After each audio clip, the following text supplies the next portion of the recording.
नमस्कार. Cook with वंदना दातीरमध्ये आपलं मनापासून स्वागत आहे. आज आपण कच्च्या कैऱ्यांपासून वर्षभर टिकणारी हे करणार आहोत, वाळवण तयार करणार आहोत. कच्च्या कैरीचं वाळवण. तर आपण 5-6 कैऱ्या घेतलेल्या आहेत आणि हे कधीही आपण खाऊ शकतो. कैरीचं सीझन नसताना वाळवून ठेवलं की वर्षभर छान टिकतात आणि कैरीचा आस्वाद पण आपल्याला वर्षभर घ्यायला मिळतो. 4-5 कैऱ्या बारीक सालं काढून घ्यायची आहेत कैऱ्यांची. ताज्या कैऱ्या घ्यायच्या आहेत एकदम आणि त्याची छान सालं काढून घ्यायची आहे. धुवून पुसून घेतल्यात.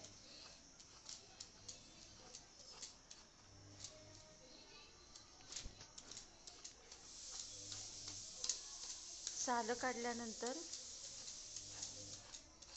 त्याला आपण मसाला वगैरे लावून घेणार आहोत.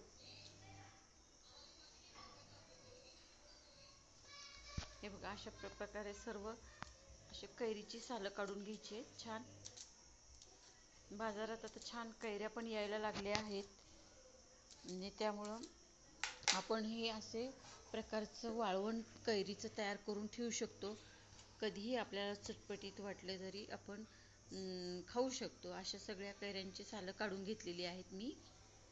आणि यानंतर आपल्याला त्याच्या फोडी करून घ्यायच्या आहेत. तर त्याच्यासाठी आपल्याला मसाला तयार करायचा आहे. आपण जिरे भाजून घेतलेले आहेत तव्यावरती. कैरीला लावण्यासाठी आपण मसाला पण घरीच तयार करणार आहोत. त्या मसाल्यामुळे चव खूप छान आणि टेस्टी लागते. हे बघा, अशी बारीक पावडर करून घेतली जिऱ्याची मिक्सरमध्ये.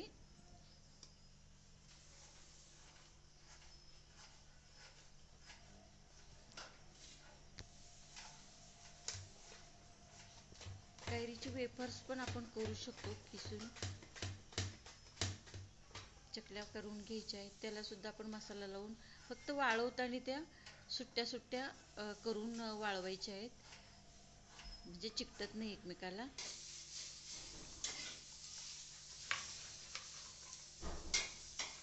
आणि छान असे फोडी करून घ्यायच्या आहेत उभ्या. जरा थोड्या मोठ्या करायच्या म्हणजे वाळवून त्या अशा बारीक होतात.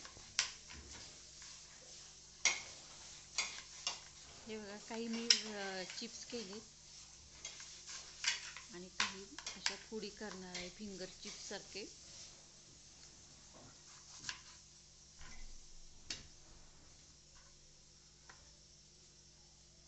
अशा उभ्या फोडी करून घ्यायच्या आहेत छान चिप्स.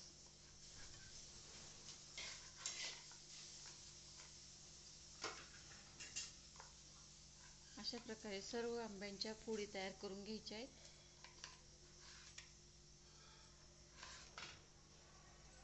उभे काप करायचे.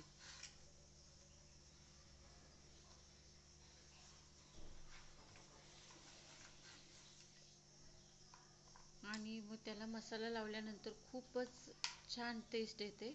आणि ओलं असतानाच त्याला मसाला पण छान लावायचा. सर्व फोडी चिप्स तयार करून झालेले आहे.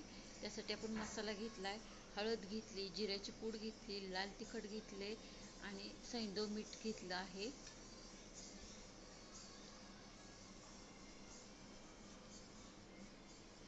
एवढं सर्व साहित्य आपण त्या फोडींना लावणार आहोत. सुरुवातीला आपण लाल तिखट घालायचं आहे. लाल तिखट आपल्याला चवीनुसार आपल्याला घालायचं आहे. लाल तिखट आणि सैंधव मिठाने चव छान येते. हळद घालायची आहे. हळदीने आपल्या कैरीला रंग आणि वर्षभर टिकते पण छान. सैंधव मीठ घालायचे. अतिशय छान पाचक आणि चवीला पण छान लागतं. जिरे तर काय, जिरेपूड छानच. मिरीपूड पण करून घेतली आपण. थोडी मिरीपूड पण घालणार आहोत चवीसाठी. जरा तिखट अशी चव लागण्यासाठी मसाला. जिऱ्याची पावडर भरपूर घालायची आहे. मस्त असं छान मिक्स करून घ्यायचं आहे. हातानेच मिक्स करायचं आहे, म्हणजे सगळ्या कैरीला आपल्या फोडींना सगळीकडं तिखट मीठ मसाला आपला लागतो.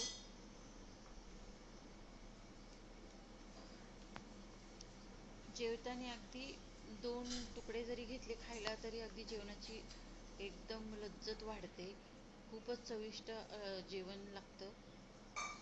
हे बघा, असं सर्व मसाला लावून झालेला आहे आणि अशा प्रकारे छान कलर पण आलेला आहे हळदीमुळे आणि टेस्ट पण तशी सुंदर लागते. आणि आपण वाळवताना मोठ्या ताटामध्ये घ्यायचं आणि एक एक असं ठेवायचे, चिकटून नाही, एकावर एक नाही ठेवायचे, म्हणजे ते वाळवायला आणि सोपं जातं आणि वाळवताना ते चिकटत नाही. त्यामुळे असे लावून ठेवायचे, सुट्टे सुट्टे लावून ठेवायचे. आणि उन्हामध्ये हे बघा, अशा पद्धतीने सगळे ताटामध्ये मी लावून घेतलेले आहेत आणि उन्हामध्ये वाळवून घ्यायचे. 1-2 दिवस उन्हामध्ये वाळवून ठेवायचे, म्हणजे छान अगदी कडकडीत होतात. इकडं ते वेफर्स केलेले होते ते पण दुसऱ्या ताटामध्ये लावून घेतलेले आहेत. उन्हामध्ये 1-2 दिवसामध्ये छान असे कडक क्रिस्पी आपलं वाळवण कैरीचं तयार होतं, मसाला कैरी तयार होते. आणि कधी वाटलं तरी आपण ती खायला घेऊ शकतो आणि एनी टाईम आपण कैरीचा आस्वाद हा घेऊ शकतो. कुठल्याही सीझनमध्ये आपल्याला कैरी खावीशी वाटली तरी आपण हा मसाला कैरी आपण खाऊ शकतो. हे बघा, उन्हात वाळवलेली आहे. वाळवल्याने असा छान त्याला कडकपणा आणि क्रिस्पी होतात.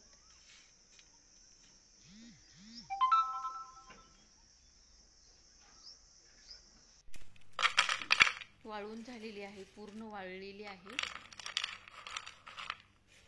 आणि एका हवाबंद बाटलीत भरून ठेवायची आहे. छान राहते, वर्षभर कधीही आपण खाऊ शकतो. एकदम आता वाळली आहे छान, 2 दिवस ठेवली ती उन्हामध्ये, त्यामुळे छान कडक झाली आहे. रेसिपी आवडली तर नक्की करून बघा. माझ्या चॅनलला लाईक, शेअर, सबस्क्राईब जरूर करा.